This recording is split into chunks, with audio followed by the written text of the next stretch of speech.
একবার নিজের পাঁজরে নিজে কাতুকুতু দেওয়ার চেষ্টা করে দেখুন তো। কিছুই হচ্ছে না, তাই তো? কিন্তু আপনার কোনো বন্ধু যদি ঠিক একই কাজ করে, আপনি হাসতে হাসতে লুটুপুটু খেয়ে যাবেন। কেন আমাদের মস্তিষ্ক এমন আচরণ করে? চলুন জেনে নেই এর পেছনের বিজ্ঞান।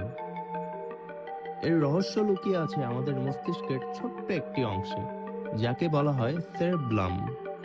এর কাজ হলো আমাদের শরীরে নড়াচড়া পর্যবেক্ষণ করা। আপনি যখন নিজের হাত নাড়ান, আপনার মস্তিষ্ক একটি সিগন্যাল পাঠায় যাকে বলা হয় এফারেন্স কপি। এটি মূলত একটি আগাম সতর্কবার্তা যা বলে আমি এখন নিজের শরীরে স্পর্শ করতে যাচ্ছি। যেহেতু আপনার মস্তিষ্ক আগে থেকেই জানে কখন এবং কোথায় স্পর্শটি হতে যাচ্ছে, তাই এটি আমাদের সোমাটোসেন্সরি কর্টেক্সে আসা অনুভূতিটিকে বাতিল করে দেয়। মস্তিষ্ক এটিকে ব্যাকগ্রাউন্ড নয়েজ হিসেবে গণ্য করে, ঠিক যেমন আমরা আমাদের পরনের কাপড় স্পর্শ সবসময় অনুভব করি না। কিন্তু আমরা বিবর্তনের মাধ্যমে এমন হলাম কেন?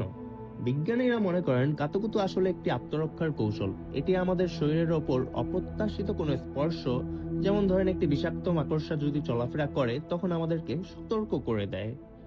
যদি আমরা নিজেকে কাতুকুতু দিতে পারতাম, তবে আমাদের মস্তিষ্ক সবসময় আমাদের নিজস্ব নড়াচড়াতেই অতিষ্ঠ হয়ে থাকতো।